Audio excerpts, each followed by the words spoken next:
Hello everyone, welcome to our channel Nanak education point. Myself Heena Takkar. और आज हम लेकर आए हैं इंटरनेशनल बिजनेस के मोस्ट इंपॉर्टेंट क्वेश्चन जो कि आपके एग्जाम में दिखाई देंगे। अगर आपकी यूनिवर्सिटी DU है, सोल से हो, इग्नू से हो, MDU से हो, CRSU किसी भी यूनिवर्सिटी से हो, सो ये मोस्ट इंपॉर्टेंट क्वेश्चन करके ज़रूर जाने हैं आपको। सो सबसे पहला क्वेश्चन आता है, what do you mean by globalisation. Globalisation से आप क्या समझते हैं? तो globalization means the integration of different countries through trade, communication, and exchange of ideas.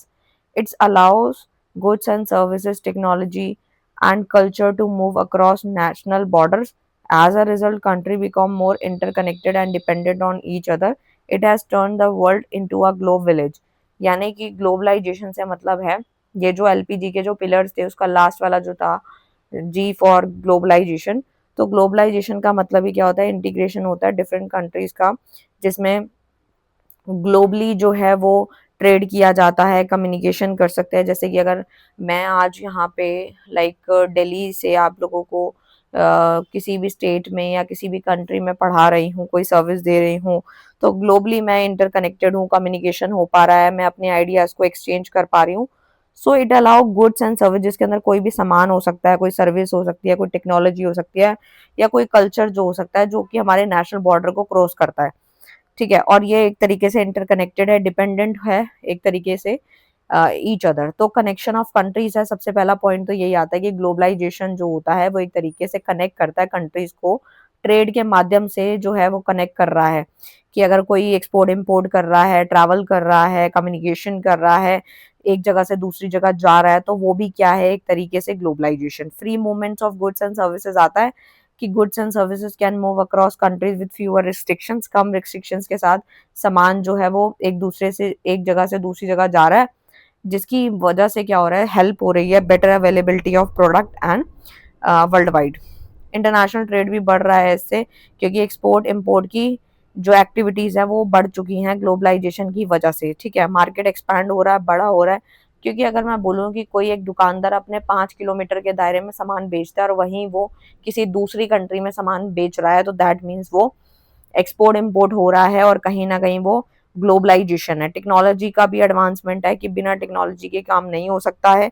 Culture exchange होता है एक दूसरे का, different culture, tradition, lifestyle share होता है कंट्रीज के बीच में, जो कि बेटर अंडरस्टैंडिंग एंड डाइवर्सिटी को दिखाता है। मल्टीनेशनल कंपनीज की ग्रोथ हो रही है, जो हमारी जो इंडिया के अंदर जो MNCs है वो आपने देखी होंगी, जॉब की अपॉर्चुनिटी उससे मिलती है, इकोनॉमी पे बेस्ट इम्पैक्ट आता है, बढ़िया इम्पैक्ट आता है, स्टैंडर्ड ऑफ लिविंग भी इम्प्रूव होता है।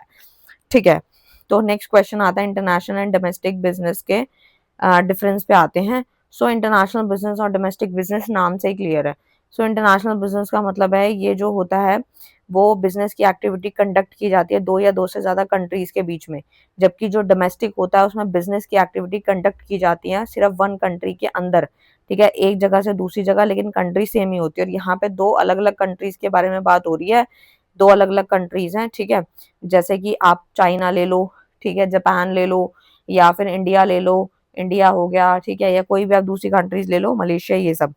इंटरनेशनल बिजनेस जो होता है उसमें एरिया ऑफ ऑपरेशन जो होता है, ऑपरेट होता है फॉरेन कंट्रीज में, जबकि डोमेस्टिक में क्या होता है, होम कंट्री से ही ऑपरेट किया जाता है।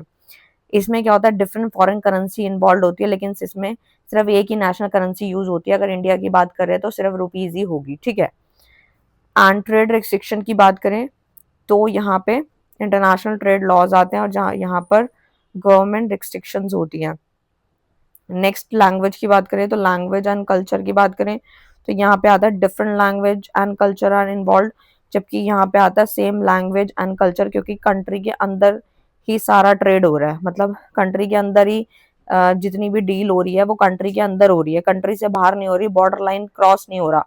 और यहाँ जो होता है ये हायर रिस्क होता है। क्यों? क्योंकि हम कंट्री से बाहर की बात कर रहे हैं, पॉलिटिकल, इकोनॉमिक, एक्सचेंज रेट जो होते हैं उसमें बदलाव देखने को मिलता है, और यहाँ पे रिस्क थोड़ा कम होता है कंपैरेटिवली इंटरनेशनल बिजनेस के। ठीक है, क्योंकि अगर हम इंटरनेशनली ट्रेड करते हैं तो उसमें बहुत सारे चीजें देखनी पड़ती हैं, और इसके अंदर higher transportation and communication cost आती है, जबकि यहाँ पे ट्रांसपोर्टेशन कॉस्ट बहुत कम आती है, क्योंकि कंट्री के अंदर ही माल जा रहा होता है, सर्विस उसके अंदर ही होती है। कस्टमर की बात करें तो customer belong to different country, यहाँ पे जो है जो हमारा कस्टमर होता है वह ग्लोबली है, यानी कि वो इंटरनेशनल लेवल का है, तो वो बिलोंग कर सकता है डिफरेंट कंट्री से, जबकि यहाँ पर जो होता है customer belong to the same country. तो इस प्रकार से है, एक एग्जांपल ले लेते हैं फिर अच्छे से समझ में आएगा। जैसे Apple selling product world wide, जो एप्पल का जो प्रोडक्ट है, आईफोन है, मैकबुक है, ये इस टाइप के जो प्रोडक्ट्स हैं वो वर्ल्ड वाइड सेल हो रहे हैं, ठीक है, तो वो इंटरनेशनल बिजनेस है। अगर मैं बोलूं कि एक लोकल शॉप है जो कि सामान बेच रहा है एक ही कंट्री के अंदर, दैट मीन्स वो डोमेस्टिक बिजनेस है। कंक्लूजन आप पढ़ सकते हैं। नेक्स्ट क्वेश्चन पे आते हैं, what are the types of environment. Environment का मतलब होता है वैसे तो वातावरण होता है, लेकिन अगर बिजनेस पॉइंट ऑफ व्यू से बात करें तो जो इन्वायरमेंट होता है उसके अंदर एक्सटर्नल फैक्टर और इंटरनल फैक्टर दोनों इन्वॉल्व होते हैं। जैसे यहाँ लिखा भी है, environment refers to all the external factor that effect the business और an individual. It include both natural and human made surrounding that influence activity and decisions. ठीक है, तो इसमें क्या होता है कि जो हमारा इन्वायरमेंट होता है वो सारे के सारे एक्सटर्नल फैक्टर्स लेके चलता है, जैसे कि जो कि हमारे बिजनेस को इफेक्ट डालता है और एक इंडिविजुअल को भी इफेक्ट डालता है, जिसके अंदर natural and human made surrounding आते हैं, जो कि हमारे कोई भी एक्टिविटी या डिसीजन को इन्फ्लुएंस करते हैं। तो हमारे यहाँ पे इन्वायरमेंट कई टाइप के होते हैं, जैसे इकोनॉमिक, सोशल, पॉलिटिकल, लीगल, इस प्रकार से। सबसे पहले इकोनॉमिक की बात करें तो इकोनॉमिक इन्वायरमेंट का मतलब होता है कि सबसे पहले इकोनॉमिक इन्वायरमेंट से मतलब हम ये समझते हैं कि it include factor like income, inflation, interest rate, economic condition that influence business activity.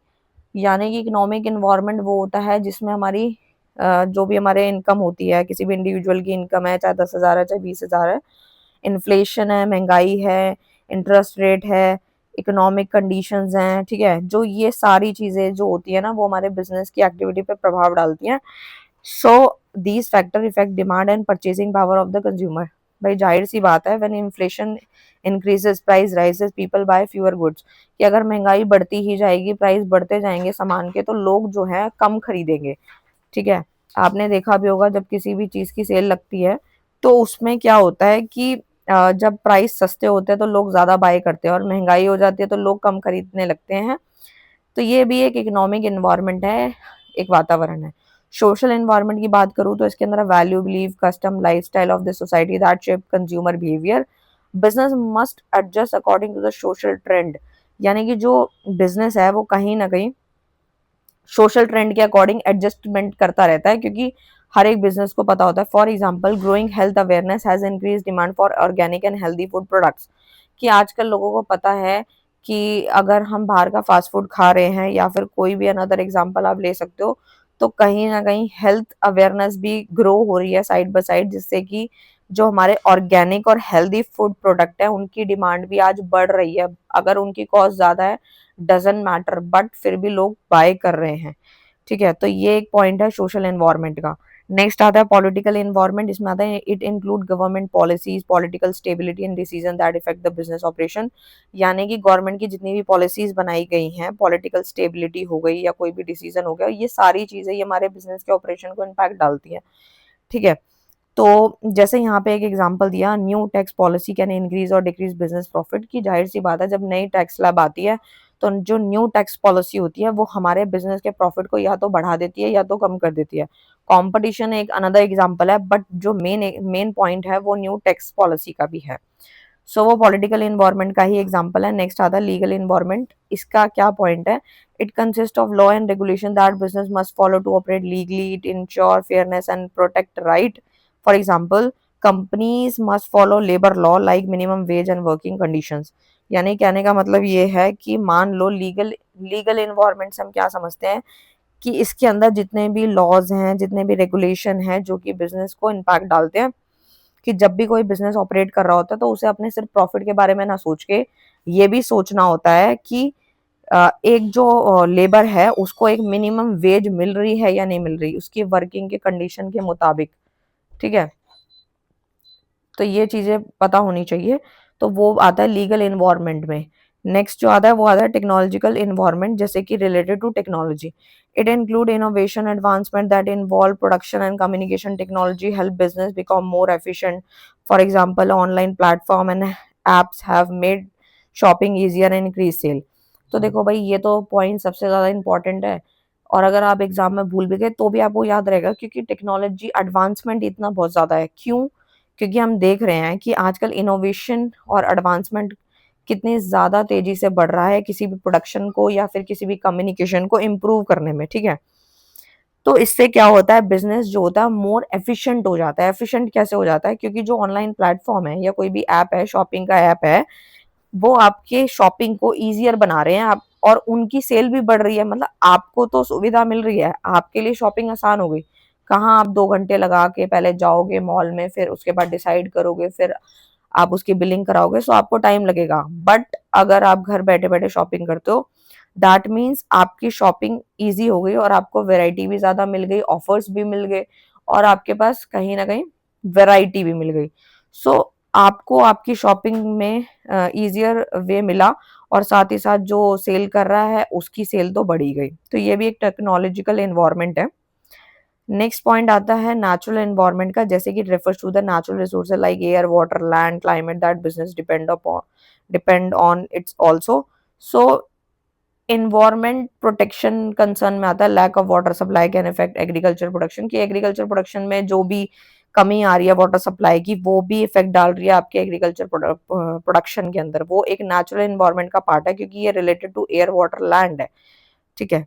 Culture environment में क्या आता है? It include tradition, language, custom, habit of the people that influence buying behaviour.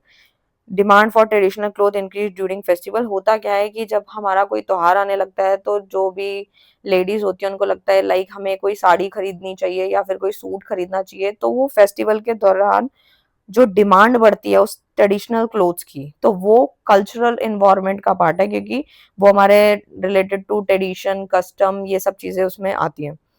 Next आता है demographic environment. It refers to the population size, age, gender, education and occupation. These factor help business identify the target market. कि अगर growing young population जो आजकल बढ़ रही है, इसकी वजह से जो फैशन एंड टेक्नोलॉजी के प्रोडक्ट में लोग ज़्यादा इन्वेस्ट करते हैं, क्योंकि जो हमारा यूथ है उनको बहुत ज़्यादा फैशन रिलेटेड कपड़े पहनना या फिर गैजेट्स में खर्चा करना ज़्यादा पसंद होता है। तो वो एक डेमोग्राफिक एनवायरनमेंट है कि रिलेटेड टू एज है या जेंडर है या फिर एजुकेशन है, वो सब आता है। नेक्स्ट जो क्वेश्चन आता है वो आता है पीएलसी का, जो कि आता है प्रोडक्ट लाइफ साइकिल का, ठीक है। तो ये मोस्ट इंपॉर्टेंट क्वेश्चन है, ये कई बार पूछा गया क्वेश्चन है।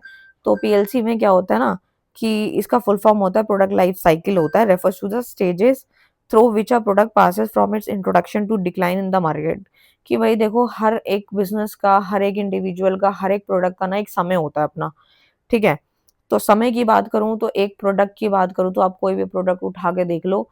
कई बार क्या होता है कि कोई प्रोडक्ट ऐसा होता है जो जब मार्केट में आता है तो वो बहुत ज़्यादा अप जाता है। पहले धीरे-धीरे इंट्रोड्यूस होता है, उसके बाद लोगों को पता लगता है, लोगों को अच्छा लगता है, तो वो बूम पे जाता है और इतना सेल होता है कि मज़ा आ जाता है। और उसके बाद एक टाइम ऐसा आता है कि बिल्कुल ही गिर जाता है वो प्रोडक्ट, ठीक है? डिक्लाइन हो जाता है। तो वही प्रोडक्ट के बारे में बताया गया है कि यहाँ पर जो प्रोडक्ट है वो 4 स्टेजेस से होके निकलता है। जैसे स्कूल की बात करें, तो हम स्कूल में जैसे like 1st, 2nd, 3rd, 4th class में जाते हैं, ऐसे ही प्रोडक्ट भी अपने लेवल पे चलता है। Every product goes through different phases के हिसाब से चलता है, डिमांड के हिसाब से और कॉम्पिटिशन के हिसाब से, ठीक है? सबसे पहला डेवलपमेंट स्टेज आती है, जिसमें सबसे पहले क्या आता है? Development stage. यानी इस स्टेज के अंदर क्या होता है? Plan, design, tested before launching in the market, ठीक है? तो कंपनी इन्वेस्ट करती है मनी रिसर्च एंड डेवलपमेंट में, but no sales are generated yet.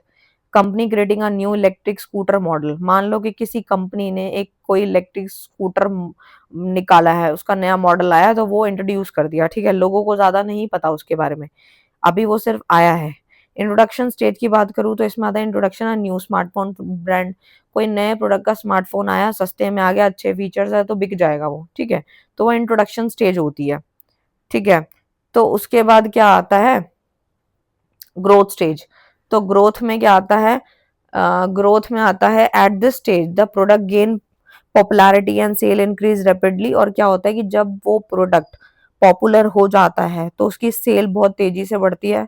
Cell बढ़ेगी तो प्रॉफिट होगा, प्रॉफिट होगा तो नए-नए कॉम्पिटिटर आएँगे मार्केट में, क्योंकि उसे लगेगा कि ये सेल अच्छी कर रहा है, चलो भई अब इसका कॉम्पिटिटर बनते हैं, ठीक है? सो एग्जाम्पल के तौर पे है social media app becoming popular world wide, कि सोशल मीडिया के जितने भी ऐप है वो आजकल बहुत पॉपुलर हो रहे हैं ठीक है।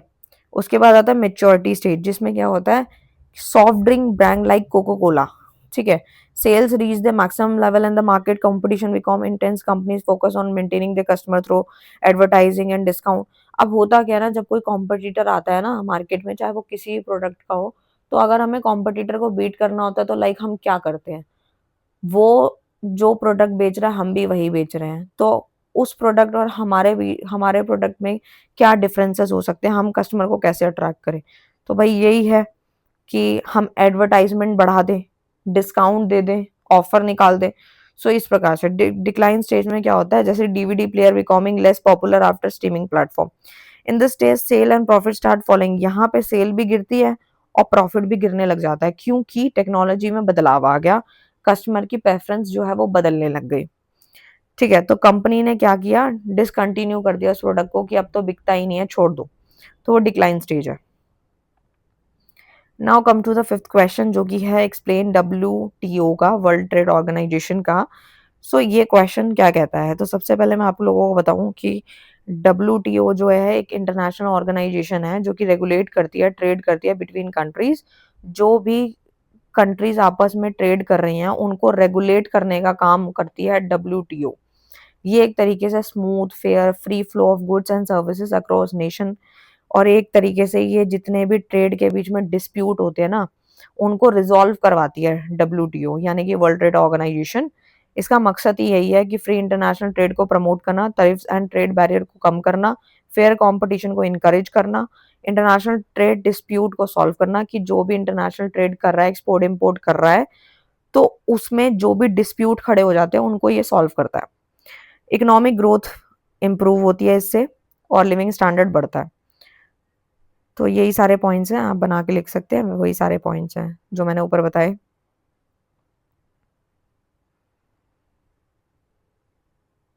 इसी से फीचर्स बन जाएंगे, and then merits and demerits. हम्म तो नेक्स्ट क्वेश्चन आता है, यहाँ पर ना इलेबोरेट करना है एशियन को, जैसे associate of south east Asian nation को। ये जो एशियन है एक तरीके का ग्रुप है साउथ ईस्ट एशियन कंट्रीज का, जो कि काम करता है एक साथ, किसके लिए, ताकि हमारी जो इकोनॉमिक की ग्रोथ हो और उसमें स्टेबिलिटी आए। इट प्रमोट, ये एक तरीके से ट्रेड को प्रमोट करता है, कॉर्पोरेशन अमंग इट्स मेंबर। और इसके मेंबर कौन कौन सी कंट्रीज हैं, तो देखो Indonesia, Malaysia, Singapore, Thailand, Vietnam, Myanmar, और ये कंबोडिया, लाओस, ठीक है। तो ये सारी आती हैं इसके अंदर। और एशियन के ना कुछ उद्देश्य हैं, कुछ ऑब्जेक्टिव्स हैं, कि वही सारे पॉइंट्स हैं, जैसे इकोनॉमिक ग्रोथ एंड डेवलपमेंट को प्रमोट करना, पॉलिटिकल स्टेबिलिटी लेकर आना, ट्रेड को इंक्रीज, ट्रेड इससे ना ट्रेड बढ़ता है, और culture and social cooperation encourage होता है, स्टैंडर्ड ऑफ लिविंग भी इससे बेटर होता है।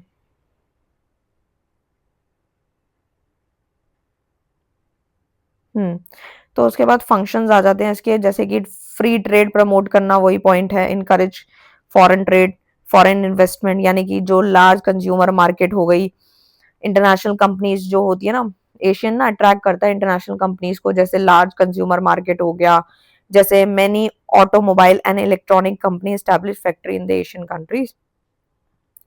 और इकोनॉमिक कॉर्पोरेशन में आता है ट्रांसपोर्टेशन, टूरिज्म, और डिजिटल ट्रेड, मैन्युफैक्चरिंग, ये सब आता है। लेकिन इसकी ना कुछ बुराइयां भी हैं साथ ही साथ, जैसे कि इकोनॉमिक डिफरेंस देखने को मिलता है अमंग मेंबर कंट्रीज, ठीक है, जो भी इसके मेंबर्स होते हैं ना, जो मैंने अभी कंट्रीज के नाम बताए, उनके बीच में इकोनॉमिक डिफरेंसेस देखने को मिलता है।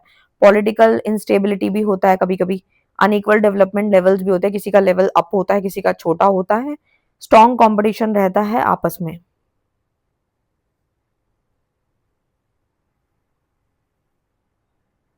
उसके बाद जो है नेक्स्ट जो क्वेश्चन आता है,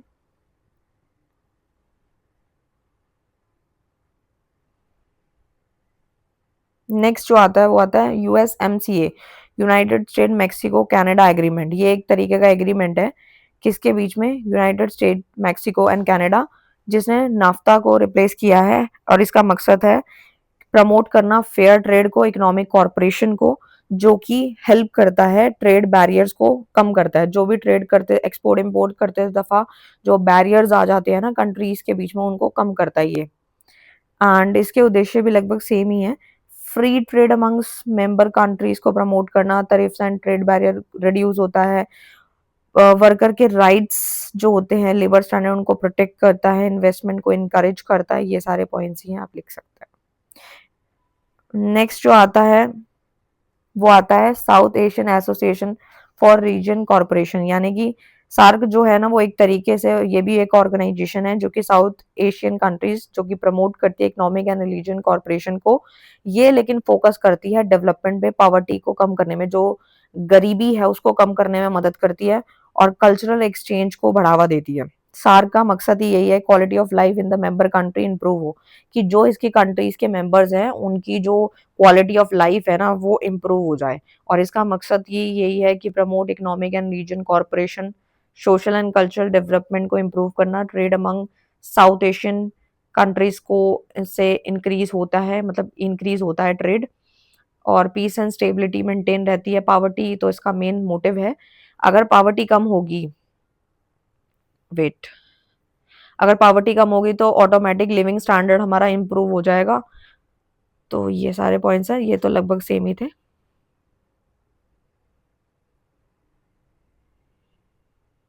नाफ्ता का भी वही है।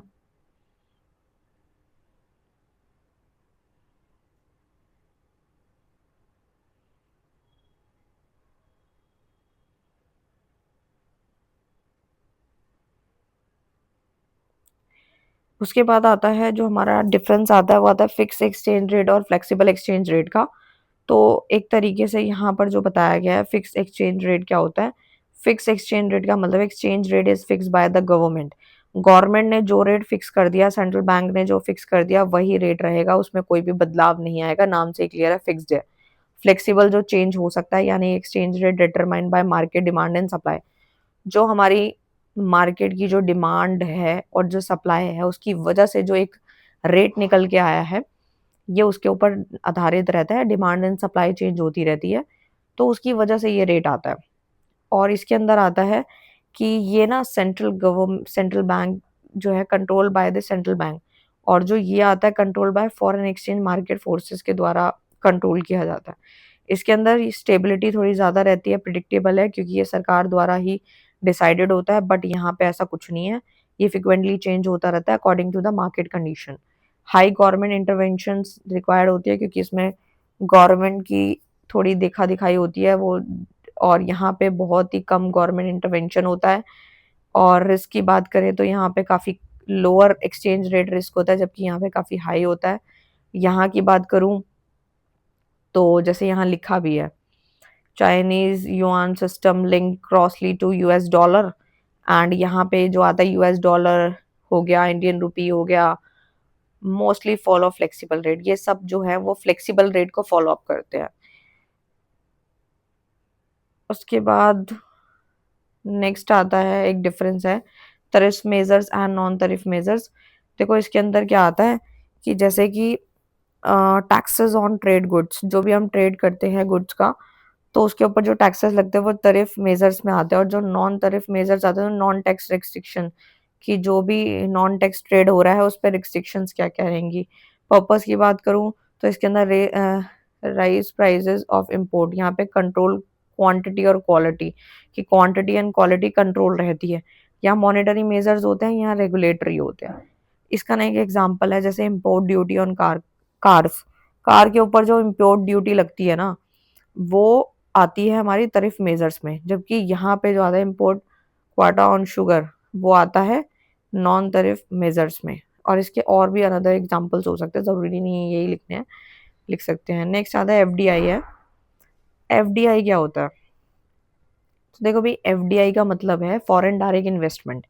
FDI refers to the investment made by a company or individual of a one country into a business located in another country।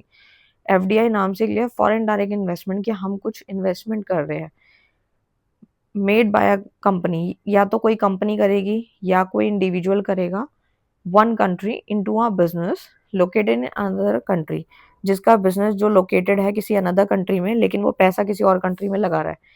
It involve establishing business operation and enquiring asset like factories और companies, कि हमने कोई asset को acquire कर लिया।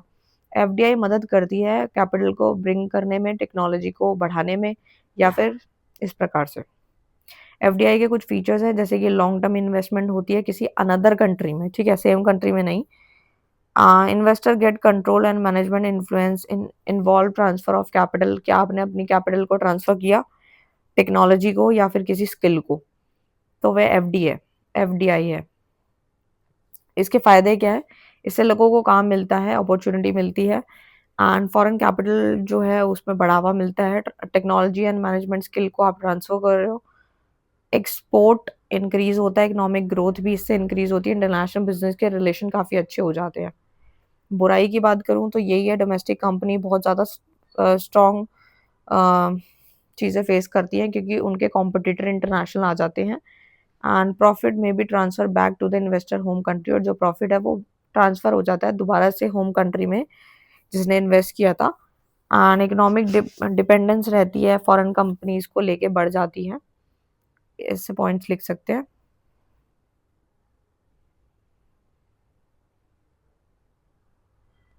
जैसे यहाँ पे एक एग्जांपल दिया है एफडीआई का, जैसे Samsung establishing manufacturing plant in India is an example of foreign direct investment, कि सैमसंग ने जो है मैन्युफैक्चरिंग प्लांट जो है वो इंडिया में एस्टैब्लिश किया था, ये एक एग्जांपल है एफडीआई का। और जो कंपनी है उसमें the company invest capital, company ने क्या क्या इन्वेस्ट किया, कैपिटल, उससे जॉब मिली लोगों को, गुड्स बने, ठीक है, with in the host country. Next की बात करूं तो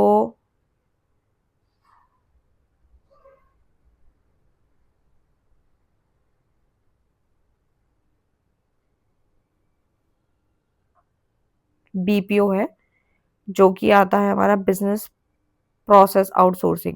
BPO refers to the practice of hiring an external company to perform certain business function or process. This function can be a customer service, data entry, accounting, technical support, and it helps companies reduce costs and focus on their core activity. BPO widely used in global business operation.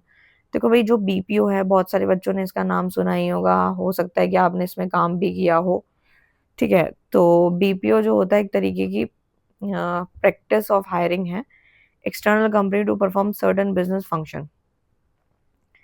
These function can be customer service, यानी कि customer care, जिसमें calls वगैरह पे बात करनी होती है, हम किसी जो कंपनीज के पास जो भी फालतू का टाइम नहीं होता ना, लाइक हम ये कहते हैं कि जो उसके अनप्रोफेशनल जो काम है वो आगे ट्रांसफर कर दिए जाते हैं, तो वो किसी और से कराए जाते हैं ताकि उनका टाइम बच सके, और जो प्रोडक्टिव टाइम है वो किसी और चीज में लगाया जा सके, तो वो बीपीओ होता है। इसीलिए वो होता है कि जो कॉलिंग का काम है ये कोई भी कर लेता है, 5 to 7,000 सैलरी देनी होती है, उसमें वो डेटा सारा मिल जाता है, कॉलिंग हो जाती है, कस्टमर्स मिल जाते हैं, ठीक है, बी टू बी हो जाता है, बी टू सी हो जाता है।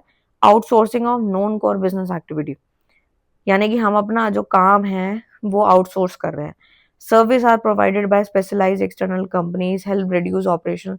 बस डिफरेंस ये होता है कि जब हम एमएनसी के लिए काम करते हैं तो वहां पे हमारी जो लैंग्वेज होनी चाहिए, वो हम कन्वर्सेशन जो करेंगे वो इंग्लिश में करेंगे, अदरवाइज डोमेस्टिक वाली जो बीपीओज होते हैं वो लोकल लेवल पे काम करते हैं, जिसमें ऑपरेशनल कॉस्ट रिड्यूस हो जाती है, एफिशिएंसी प्रोडक्टिविटी इंप्रूव होती है। इंटरनेशनल ऑपरेशन में ये काम करता है, जैसे कि ना बीपीओ के कुछ टाइप हैं, जैसे बैक ऑफिस है जिसमें accounting, payroll, data entry, inventory management, ये सब आता है।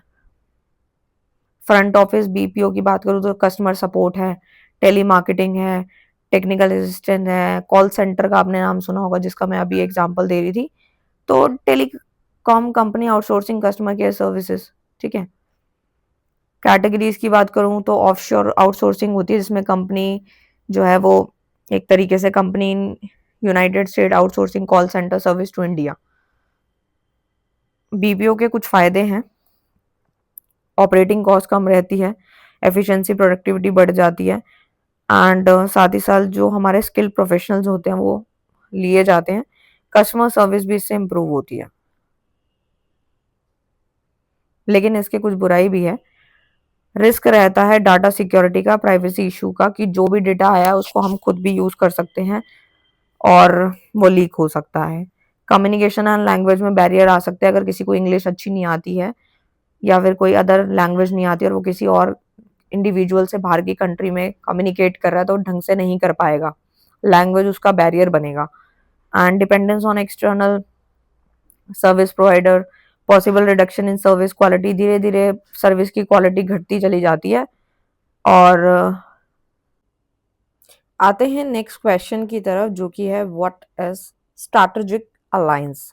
स्ट्रैटेजिक अलायंस का मतलब क्या होता है? ये एक तरीके का ऐसा एग्रीमेंट होता है बिटवीन टू और more companies to work together for mutual benefit. यानी कि यहाँ पे दो या दो से ज्यादा कंपनी जो है वो एक एग्रीमेंट करती हैं कि वो साथ में काम करेंगी और अपना म्यूचुअल बेनिफिट भी रखेंगी। In this agreement company share resources, इसमें जो अरेंजमेंट किया जाता है, व्यवस्था जो करी जाती है, कंपनी क्या करती है, शेयर करती है रिसोर्सेज को, अपनी नॉलेज को, क्योंकि यहाँ पे दो या दो से ज्यादा कंपनीज हैं तो उनके अपने माइंडसेट्स होंगे एंड रिसोर्सेज, संसाधन, नॉलेज, टेक्नोलॉजी, सब कुछ यहाँ पे वाइल रिमेनिंग इंडिपेंडेंट, जो कि हमारे बिजनेस के अंदर मदद करती है एंटर न्यू मार्केट। जब हम कोई नए मार्केट में एंटर करते हैं तो हमें बहुत सारी चीज़ों की नॉलेज मिलती है, बहुत सारी चीज़ों टेक्नोलॉजी से रिलेटेड। तो इसीलिए जो है दो या दो से ज़्यादा कंपनीज एक साथ काम करती है अपनी म्यूचुअल बेनिफिट के लिए। और जो कॉम्पिटिटिवनेस है उसको भी इम्प्रूव किया जाता है। तो स्ट्रेटेजिक अलायंस जो है कॉमनली यूज होता है ग्लोबल बिजनेस के अंदर। इसके कुछ फीचर्स हैं, ठीक है। तो सबसे पहले फीचर की बात करूँ तो वो आता है कॉर्पोरेशन बिटवीन टू और मोर कंपनीज, कि दो या दो से ज्यादा कंपनीज के बीच में कॉर्पोरेशन का होना। नेक्स्ट आता है companies remain legally independent. And third आता है शेयरिंग ऑफ रिसोर्सेज, रिसोर्सेज का शेयर होना, टेक्नोलॉजी, एक्सपर्टीज, ये सब जो है दो या दो से ज्यादा कंपनीज अपना शेयर करती हैं सो दैट जो म्यूचुअल बेनिफिट है वो ज्यादा से ज्यादा होता है। और common business goal and mutual benefit होता है। रिस्क भी कम रहता है क्योंकि इसमें दो या दो से ज्यादा कंपनीज अपने माइंडसेट लगाती है, अपनी नॉलेज, अपनी एक्सपर्टीज लगाती है एंड इससे कॉस्ट भी कम होती है, रिस्क भी कम होता है। वहीं अगर हम बात करें कि अगर एक कंपनी अपने हिसाब से चलती है तो उसके कुछ थॉट्स अलग होते हैं, नॉलेज, एक्सपर्टीज अलग होती है, लेकिन दो से ज्यादा हो तो बात अलग होती है। तो स्ट्रेटेजिक अलायंस के कुछ टाइप्स हैं, जैसे कि हमने एक चैप्टर भी पढ़ा था जॉइंट वेंचर का, ठीक है। तो जॉइंट वेंचर का मतलब है दो या दो से ज्यादा कंपनी जब नया बिजनेस क्रिएट करती हैं एक साथ मिलकर, तो उसे हम जॉइंट वेंचर कहते हैं, ठीक है। इसमें आप कोई भी एग्जांपल ले सकते हैं, जैसे यहाँ पे सोनी का दे रखा है, Ericsson formed a joint venture for mobile phone, ठीक है। इक्विटी स्ट्रेटेजिक अलायंस में होता है one company purchase share in another company to strengthen business corporation. यहाँ पे क्या होता है, एक कंपनी जो है वो बाय कर लेती है अनदर कंपनी के शेयर्स को, सो दैट जो है उसके बिजनेस कॉर्पोरेशन में स्ट्रेंथ आ जाती है, तो उसे हम क्या बोलते हैं, इक्विटी स्ट्रेटेजिक अलायंस बोलते हैं। नेक्स्ट जो आता है वो आता है नॉन इक्विटी स्ट्रेटेजिक अलायंस, जिसमें क्या होता है कंपनी कॉर्पोरेट करती है through contract agreement without ownership exchange. मतलब यहाँ पे जो मालिकाना जो अधिकार है वो एक्सचेंज नहीं होता, बस यहाँ पे कॉन्ट्रैक्ट और एग्रीमेंट होते हैं कंपनीज के बीच में। फॉर एग्जाम्पल टेक्नोलॉजी शेयर हो रही है, agreement, sharing agreement between companies, ठीक है। तो स्ट्रेटेजिक अलायंस के कुछ यहाँ फायदे हैं। सबसे पहला तो ये फायदा आपने ऊपर से ही पढ़ लिया होगा, डेफिनेशन में ही था, कि इससे न्यू मार्केट बनती है, नए कस्टमर्स बनते हैं, रिस्क और कॉस्ट कम हो जाता है क्योंकि इसमें अलग अलग एक्सपर्टीज नॉलेज होती है, टेक्नोलॉजी एंड नॉलेज भी एक्सचेंज होती है, बिजनेस की एफिशिएंसी बढ़ती है, ग्लोबल एक्सपेंशन होता है कि हम बड़े लेवल पे सोच पाते हैं। अगर एक कंपनी की बात करें तो वो अपने लेवल के हिसाब से चलती है, लेकिन दो या तीन या चार हों तो वो अपने ग्लोबल एक्सपेंशन के लिए बहुत फास्टेस्ट मानी जाती है। कॉम्पिटिटिव एडवांटेज भी इससे बढ़ता है, बट साथ ही साथ इसकी कुछ बुराइयां भी हैं। सबसे पहला तो यही है risk of conflict between partner, partner के बीच में कन्फ्लिक्ट का रिस्क थोड़ा ज्यादा बढ़ जाता है। कॉन्फिडेंशियल इंफॉर्मेशन के लीक होने का खतरा थोड़ा ज्यादा रहता है क्योंकि यहाँ पे बहुत सारी चीजें आ जाती हैं। अनइक्वल कंट्रीब्यूशन रहता है पार्टनर का एंड डिफिकल्टी होती है कोऑर्डिनेशन एंड मैनेजमेंट में, क्योंकि जब मैं एक एग्जांपल लूं कि अगर एक कंपनी अपने हिसाब से चल रही है तो उसका एक हेड होगा, मेन जो टॉप मैनेजमेंट होगा वो उसको पता है कि चीजें कैसे मैनेज करनी है, लेकिन वहीं दो तीन कंपनीज या चार या पांच या कंपनीज आ जाती हैं तो उनके मैनेजमेंट में, कोऑर्डिनेशन में दिक्कत आती है। इंटरनेशनल बिजनेस के कुछ इंपॉर्टेंस है जो डेफिनेशन से ही बन जाएंगे। जैसे कि यहाँ पर ना एक एग्जांपल दिया स्ट्रेटेजिक अलायंस का, तो यहाँ पर जो दिया वो स्टारबक्स का दिया है। स्टारबक्स की कॉफ़ी किस किस ने पी है, प्लीज़ मुझे कमेंट करना, मेरे को तो लिटरली बहुत पर्सनली बहुत अच्छी लगती है। तो स्टारबक्स जो है मैं यहाँ कोई प्रमोशन नहीं कर रही बट वैसे बता रही हूँ। Starbucks partnered with Tata consumer product to expand coffee business operation in India. कि भाई स्टारबक्स जो है वो यहाँ का कोई ब्रांड नहीं है, बाहर का ही ब्रांड है, जो कि हमारे टाटा कंज्यूमर प्रोडक्ट के साथ उन्होंने काम किया, पार्टनर बने वो टाटा ग्रुप के। एंड सो उनका जो कॉफी बिजनेस ऑपरेशन है इंडिया के अंदर वो एक्सपैंड किया गया। सो स्ट्रैटेजिक अलायंस का ये एग्जाम्पल था और one of the best example था जो आप दे सकते हैं अपने एग्जाम में। Now come to the next question जो कि है यूरोपियन यूनियन ईयू मॉडल।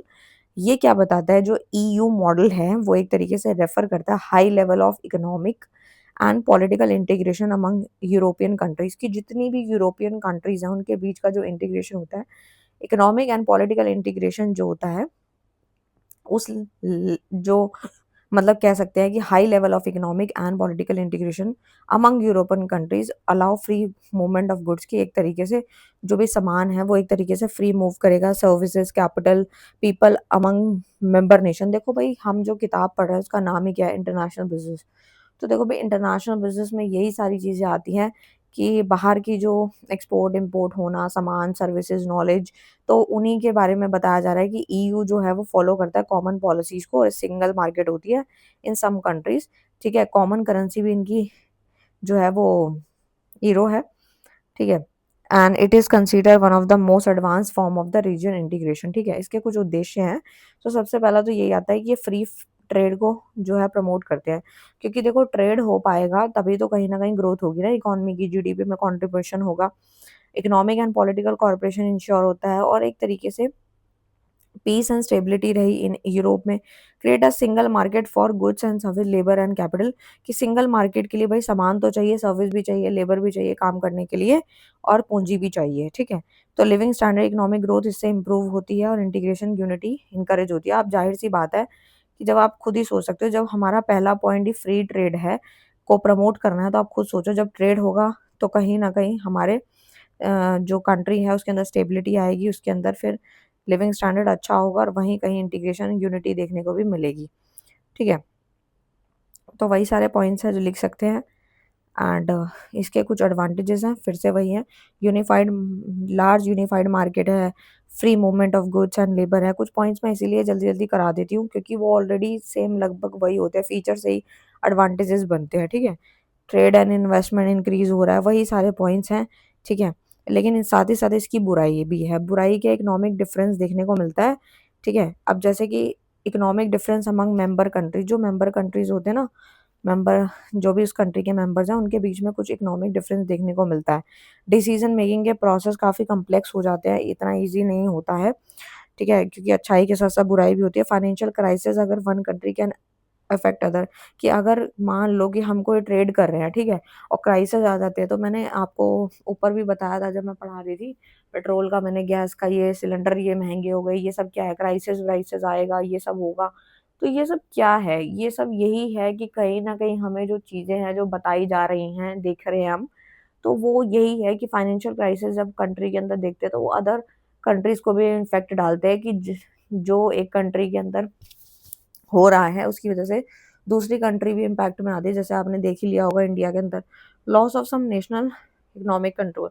यहाँ अपने इन्होंने एक एग्जांपल दिया है कि a car company Germany can manufacture vehicle, कि एक कार की कंपनी है जो कि जर्मनी में है, वो ना मैन्युफैक्चर जो बनाती है vehicles and sell them across EU countries without paying custom duty, बिना किसी कस्टम ड्यूटी के वो जो है वहाँ पे सेल करती है, और इससे रिड्यूस होती है कॉस्ट भी और प्रॉफिट भी बढ़ता है। ठीक है, तो इस प्रकार से है।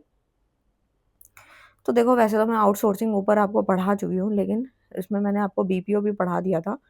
ठीक है, तो एक बार देख लेते हैं कि इसके अंदर क्या-क्या चीज़ें बताई गई हैं। ठीक है, तो देखो सबसे पहले ये काफ़ी इंपॉर्टेंट क्वेश्चन है, यहाँ से काफ़ी सारे क्वेश्चन बनते हैं। जैसे सबसे पहला आता है व्हाट इज़ आउटसोर्सिंग? आउटसोर्सिंग है क्या?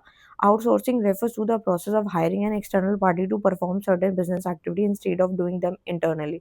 आउटसोर्सिंग का मतलब ही यही है एक तरीके से कि हम ऐसे प्रोसेस को फॉलो कर रहे हैं, ऐसी एक्सटर्नल पार्टी को बुलावा दे रहे हैं अपने बिजनेस के अंदर कि आओ और हमारा काम कर लो। तो उसे हम आउटसोर्सिंग कहते हैं। आउटसोर्स करना यानी अपना काम खुद ना करके किसी थर्ड पार्टी, एक्सटर्नल पार्टी से अपना बिजनेस की एक्टिविटी को परफॉर्म कराना, बजाय कि हम खुद करें, किसी और से करवाना, उसको आउटसोर्सिंग कहते हैं। ठीक है, companies outsource non core task to reduce cost and improve efficiency. Company क्या करती है, आउटसोर्स कराती है नॉन कोर टास्क जो होते हैं, उससे कॉस्ट भी कम रहती है, एफिशिएंसी भी इम्प्रूव होती है। क्योंकि जो अनप्रोडक्टिव वर्क होते हैं ना, तो बिजनेस जो पॉइंट ऑफ व्यू से सोचे तो वो बजाय कि बिजनेसमैन उसको पूरा करे, वो काम को आगे करवा लेता है, तो उसे आउटसोर्सिंग कहते हैं। और ये बिजनेस के अंदर इसलिए अलाउ किया जाता है ताकि जो हम मेन फंक्शन कर रहे हैं, जो जो हमारा मैनेजमेंट है, उसको जो मेन काम करना चाहिए वो उस पे ज़्यादा फोकस करे, बजाय कि जो अनप्रोडक्टिव काम है उस पे। आउटसोर्सिंग वाइडली यूज होता है, both domestic and international business दोनों में होता है। आउटसोर्सिंग के कुछ फीचर्स होते हैं। सबसे पहले फीचर की बात करूँ तो यहाँ पर जो फीचर आता है, एक minute, work is given to an external service provider, यानी जो भी काम किया जा रहा है, work is given to an external service provider, की जो भी काम करना है उसको बताया जाता है कि ऐसे ऐसे काम करना है। ऑपरेशनल कॉस्ट भी इससे रिड्यूस होती है। साथ ही साथ यहाँ पर जो है, allow company to focus on core business activity, की बजाय कि हम अनप्रोडक्टिव या जो हमारा कोर बिजनेस एक्टिविटी नहीं है, ठीक है, तो उसको दे दिया जाता है, लेकिन जो फोकस किया जाता है वो कोर बिजनेस एक्टिविटी पे किया जाता है। एफिशिएंसी एंड प्रोडक्टिविटी भी इससे बढ़ती है और डोमेस्टिक इंटरनेशनल बिजनेस दोनों में इन्वॉल्व होता है। जैसे आईटीओ है, आईटीओ में होता है इन्फॉर्मेशन टेक्नोलॉजी आउटसोर्सिंग। इसमें आईटी रिलेटेड सर्विसेज होती है, जैसे कि सॉफ्टवेयर डेवलपमेंट। कोई भी सॉफ्टवेयर जो आजकल हम यूज़ कर पा रहे हैं, उसका डेवलपमेंट और टेक्निकल सपोर्ट में मदद करता है आईटीओ। तो जैसे मान लो, एक एग्जांपल से समझो और अच्छे से समझ में आएगा। ये कंपनी ने hiring external firm for website development. ये कंपनी ने क्या किया है, एक हायरिंग करी है एक्सटर्नल फर्म की, ताकि वो वेबसाइट डेवलप कर सके, ठीक है। तो ये आईटीओ का एग्जांपल है। नेक्स्ट बीपीओ, मैंने आपको अभी बताया था। बीपीओ में क्या होता है, आउटसोर्सिंग बिजनेस फंक्शन। बिजनेस के जितने भी फंक्शन है, बिजनेस के जितने भी एक्टिविटीज़ हैं, वो दूसरे बंदे से या थर्ड पार्टी से करवाई जाती हैं। जैसे कि पेरोल है, अकाउंटिंग का काम हो गया, कस्टमर की सर्विस होगी। जो इसमें सबसे ज़्यादा कॉमन है ना, वो है call centre service handled by another company. जैसे कॉल सेंटर की सर्विसेज होती है, वो कोई और कंपनी जो हैंडल कर रही है, तो वो बीपीओ का एग्जांपल है कि वो खुद ना करके किसी और से करा रहे हैं काम। वो भी ज़रूरी है, ऐसा नहीं है कि ये काम जो है ज़रूरी नहीं है कंपनी के लिए, बिज़नेस के लिए, ये भी ज़रूरी है। बट ये इतना इम्पोर्टेंट नहीं है, किसी और से करवाया जा सकता है, ठीक है? और अपने खुद के टाइम को बचा के किसी प्रोडक्टिव वर्क में लगाया जा सकता है। इसीलिए आउटसोर्सिंग होती है। नेक्स्ट आता है मैन्युफैक्चरिंग आउटसोर्सिंग। मैन्युफैक्चरिंग आउटसोर्सिंग में क्या होता है, कंपनी क्या करती है, आउटसोर्स करती है product manufacturing to another firm. यहाँ पे क्या होता है, कोई कंपनी क्या करती है, प्रोडक्ट जो मैन्युफैक्चर हुए हैं, ठीक है, उसको आउटसोर्स करती है, किसी अनदर फर्म से लेती है। जैसे कि clothing brand producing garment through third party factory. क्योंकि जो क्लोथिंग ब्रांड की जो प्रोड्यूस करती है, सामान कपड़े बनाती है, वो थर्ड पार्टी फैक्ट्रीज के द्वारा लिए जाते हैं। आउटसोर्सिंग के फ़ायदे क्या हैं? बिज़नेस की कॉस्ट इससे कम आती है, एफिशिएंसी प्रोडक्टिविटी बढ़ जाती है, क्योंकि अनप्रोडक्टिव अनकोर जो काम है, वो किसी और से करा लिया जाता है कम समय में, और हम कम पे में भी उसको करवा सकते हैं। Provide access to skilled professional, time बचता है, रिसोर्सेज बचती हैं, फोकस होता है बिज़नेस के मेन फंक्शन पे, ठीक है, एंड कस्टमर की सर्विस इंप्रूव होती है, वही सब है। नेक्स्ट इसकी बुराई क्या है, डाटा सिक्योरिटी का तो दिक्कत रहता ही है, क्योंकि जो काम करेगा वो कहीं न कहीं लीक कर सकता है। ये इश्यूज़ तो रहते हैं। लैंग्वेज और कम्युनिकेशन के बैरियर्स होते हैं, ऊपर भी पढ़ाया था। एक्सटर्नल कंपनी डिपेंड पे हम रहते हैं। पॉसिबल रिडक्शन होता है, सर्विस की क्वालिटी गिरती रहती है, डायरेक्ट कंट्रोल ओवर ऑपरेशन में भी कमी देखने को मिल जाती है।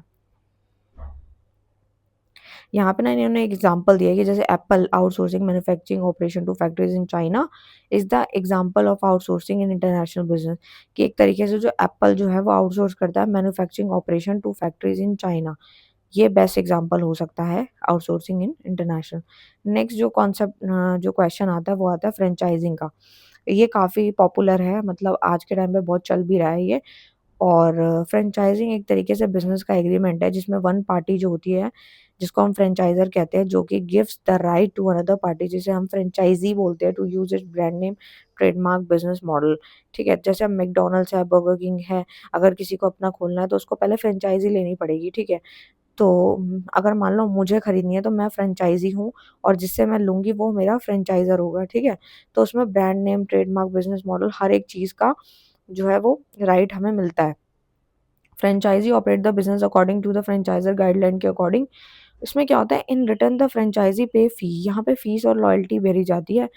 जितने की भी होती है, it help in rapid business expansion with less risk कि अगर हमें लगता है कि हमारा बिज़नेस स्टार्टिंग में नहीं चलेगा और हमें तेज़ी से अब बढ़ाना है, तो फिर फ्रेंचाइज़ी मॉडल काफ़ी सही रहता है, ठीक है? कि एक बार इन्वेस्टमेंट कर दो और चलेगा ही चलेगा, ठीक है?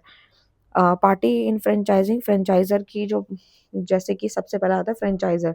जैसे कि मैंने अभी आपको बताया कि मैं जिससे भी फ्रेंचाइज़ी लूँगी तो वो मेरा फ्रेंचाइज़र होगा जिसमें ओरिजिनल कंपनी या ब्रांड ओनर जो है वो प्रोवाइड करता है brand name, product timing training, business हर एक चीज़ बताई जाती है। जैसे बर्गर है, बर्गर किंग की फ्रेंचाइज़ी अगर मैं लेती हूँ तो मुझे बताया जाएगा कि बर्गर किस तरह से बनता है, उसकी टेक्निक क्या है जो कि मैं किसी को शेयर नहीं कर सकती।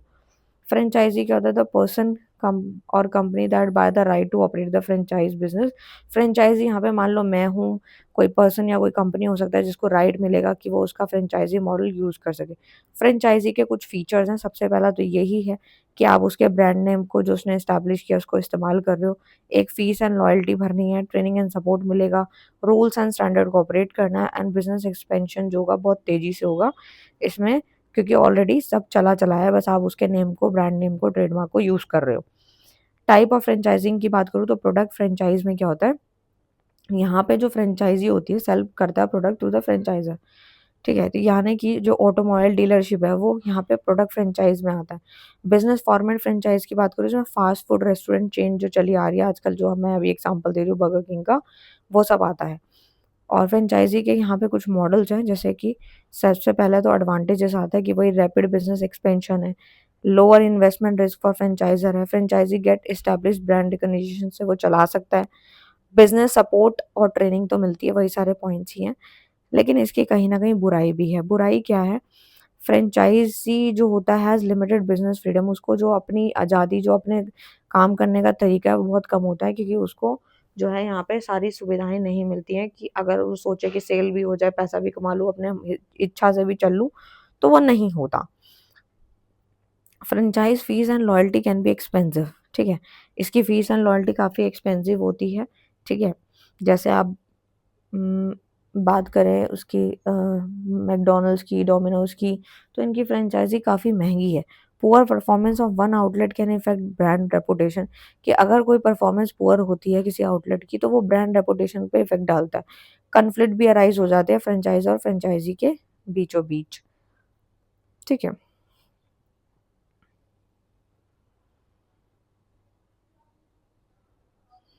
आते हैं अपने come to the next question जो कि है difference between hedging and speculation. तो हेजिंग और स्पेकुलेशन में क्या डिफरेंस होता है? तो हेजिंग का मतलब होता है basically reducing risk of price changes कि जो भी मार्केट में प्राइसेस चेंज हो रहे हैं उसका जो रिस्क है वो पहले के मुताबिक कम हो जाता है। और जो स्पेकुलेशन होता है उसमें हम क्या करते हैं, प्रॉफिट को कमाने के लिए जो रिस्क लिया जाता है, टेक किया जाता है, उसको हम स्पेकुलेशन कहते हैं। तो दोनों के डिफरेंस समझ आए, मीनिंग समझ आया होगा आपको। इसको ना थोड़ा एग्ज़ाम्पल से समझते हैं पहले, फिर अनदर पॉइंट पे आएँगे कि जो हमारा हेजिंग होता है, उसका जो एग्ज़ाम्पल है वो है इम्पोर्टर फिक्सिंग एक्सचेंज रेट कि जो हमारा इम्पोर्टर होता है, वो एक तरीके से यहाँ पे जो इम्पोर्टर फिक्सिंग एक्सचेंज रेट यानी इम्पोर्टर फिक्स कर देता है एक्सचेंज रेट को, जबकि यहाँ पे स्पेकुलेशन में क्या होता है, जो करेंसी होती है, बाइंग करेंसी एक्सपेक्टिंग राइज़ कि हम एक्सपेक्ट करते हैं कि उसका प्राइस बढ़ जाएगा, तो वो स्पेकुलेशन है, ठीक है? इसके अंदर सेफ्टी एंड स्टेबिलिटी देखने को मिलती है। इसके अंदर वेट यस तो इसके अंदर क्या होता है सेफ्टी एंड स्टेबिलिटी होती है इसके अंदर इसका जो मकसद होता है इसका जो पर्पस होता है स्पेकुलेशन का वो होता है प्रॉफिट ज़्यादा से ज़्यादा कमाना।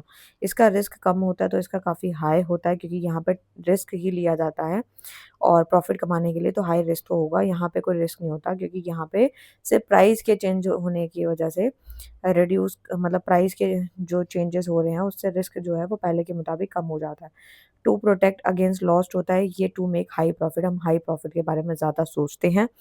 इसमें डिफेंसिव स्ट्रैटेजी होती है, इसमें रिस्क टेकिंग स्ट्रैटेजी है।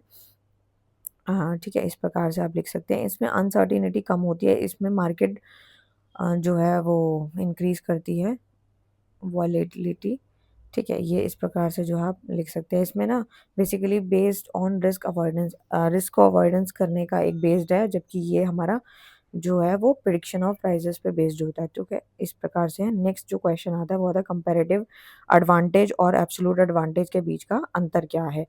तो देखो भाई, सबसे मैं पहले बता दूं कि कंपैरेटिव एडवांटेज का मतलब होता है ability to produce at a lower opportunity cost, कि एक तरीके से यहाँ पर जो एबिलिटी है कंपैरेटिव एडवांटेज, एडवांटेज का मतलब आप लोगों को पता होगा कंपैरेटिव है ये। कंपैरेटिव में क्या होता है कि एबिलिटी टू प्रोड्यूस, इसमें क्षमता होती है प्रोड्यूस करने की लोअर अपॉर्चुनिटी कॉस्ट पे, जबकि एब्सोल्यूट एडवांटेज में क्या होता है ability to produce more efficiently than other. यहाँ पे जो प्रोड्यूस किया जा रहा है वो ज़्यादा से ज़्यादा बाकियों से एफिशिएंटली जो होता है उसको प्रोड्यूस करने की एबिलिटी क्षमता थोड़ी ज़्यादा होती है। एग्जाम्पल से समझते हैं फिर अच्छे से थोड़ा समझ में आएगा। जैसे यहाँ पे लिखा है कि कंट्री ए ने प्रोड्यूस किए textile eight a lower opportunity cost पे, जबकि यहाँ पे जो लिखा गया है वो क्या कहता है, country A producing more textile than country B, की कंट्री ए ने क्या किया, प्रोड्यूस किए ज़्यादा टेक्सटाइल कंट्री बी के मुताबिक। तो वो हमारा क्या कहलाता है, ये हमारा कहलाता है एब्सोल्यूट। और कंपैरेटिव में क्या होता है कि हम एक्चुअल चीज़ के बारे में बात कर रहे हैं कि हाँ भाई इतना प्रोड्यूस किया है at a lower opportunity cost पे। इसके बेनिफिट की बात करूँ तो leads to mutually beneficial trade होता है, जबकि यहाँ पे specialization by more productive country, specialization lead ज़्यादा करती है, ठीक है।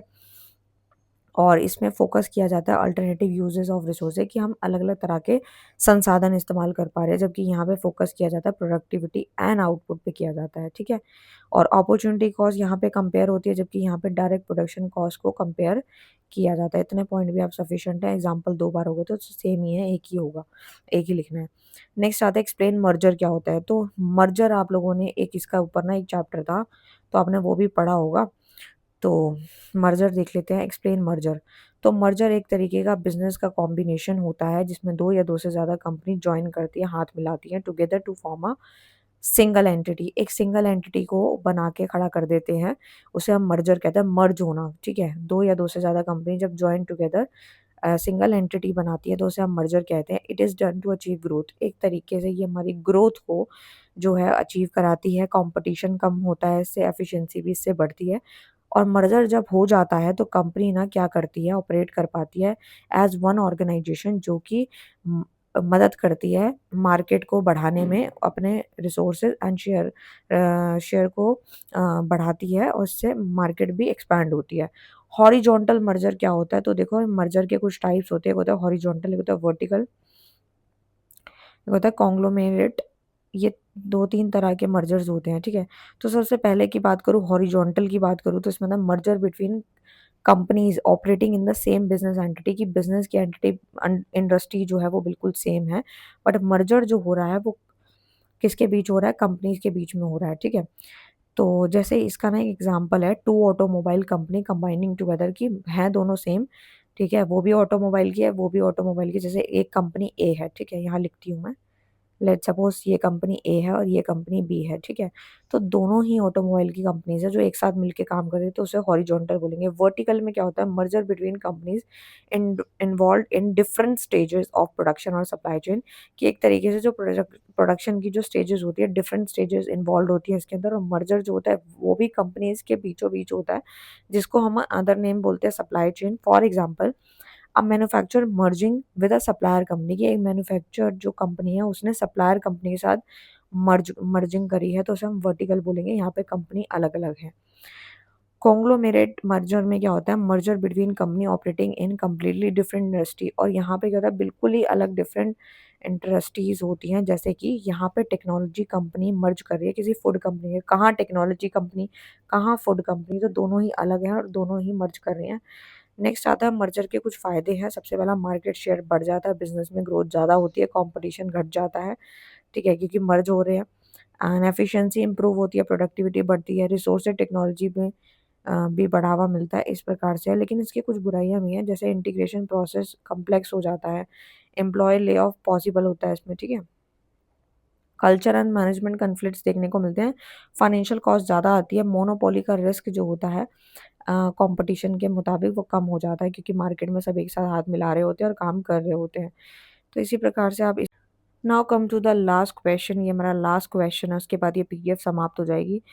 क्वेश्चन है व्हाट इज एक्विजिशन। एक्विजिशन एक तरीके का बिजनेस प्रोसेस होता है जिसमें क्या होता है, one company purchase and take control of another company, की एक कंपनी क्या करती है, खरीद लेती है और उसका कंट्रोल भी अपने पास ले लेती है अनदर कंपनी का, तो उसे हम एक्विजिशन कहते हैं। इसमें होता है the acquired company may continue to exist to be merge into a acquiring company, it is done expand business. और ये ज़्यादातर फिर से बिजनेस को बढ़ाने के लिए, मार्केट शेयर को गेन करने के लिए, टेक्नोलॉजी एक्वायर करने के लिए ये सब एक्विजिशन किया जाता है। इसके कुछ फीचर्स हैं जैसे कि वन कंपनी टेक कंट्रोल, उसके पास कंट्रोल हो जाता आ जाता है एक कंपनी के बाद दूसरी कंपनी का। ओनरशिप एंड मैनेजमेंट ट्रांसफर होती है for the acquiring company. Help business expansion, वही पॉइंट्स आप लिख सकते हो, can be friendly, market power का बढ़ना, ये सब पॉइंट सिमिलर हैं, ठीक है। टाइप ऑफ एक्विजिशन की बात करूँ तो एक होता है फ्रेंडली एक्विजिशन। तो जो एक्विजिशन टेक प्लेस करती है with the agreement of both the company, for example a company willingly sell its business to another company, कि उसने अपना बिजनेस जो है वो दूसरी कंपनी को सेल आउट कर दिया। हॉस्टाइल एक्विजिशन में क्या होता है, Facebook acquire Instagram to expand its social media business and global market presence. ये तो आपको पता ही होगा, आपको पता भी होगा कि फेसबुक ने इंस्टाग्राम को एक्वायर करा सो दैट कि उसके जो एक्सपेंशन हो, ठीक है, social media business, global market की प्रेजेंस बढ़ सके। इस वजह से उसको हम हॉस्टाइल एक्विजिशन कहते हैं। कंक्लूजन आप लोग लिख सकते हैं। सो ये था पूरा का पूरा पीडीएफ जो मैंने आपको बहुत अच्छे से तरीके से समझा दिया है। इसको और भी डिटेल में कराया जा सकता था, बट वो फिर 4-5 घंटे की वीडियो हो जाएगी। वो हम अपने एप्लीकेशन पे अपलोड कर देंगे कि जिन बच्चों को काफ़ी डेप्थ में पढ़ना है तो उनके लिए वहाँ पे मटेरियल अवेलेबल हो जाएगा काफ़ी डेप्थ में। लेकिन अभी जो है बच्चों को एंड मोमेंट पे पढ़ना होता है, इसी के लिए हमने उस अकॉर्डिंग ये वीडियो को बनाया है, ठीक है। सो ये था पूरा का पूरा पीडीएफ। वीडियो अच्छा लगे तो प्लीज़ उसे लाइक करें, शेयर करें, कमेंट्स करें और दिए गए नंबर पे संपर्क कर सकते हैं अगर इस पीडीएफ को खरीदना चाहते हैं तो। Thank you.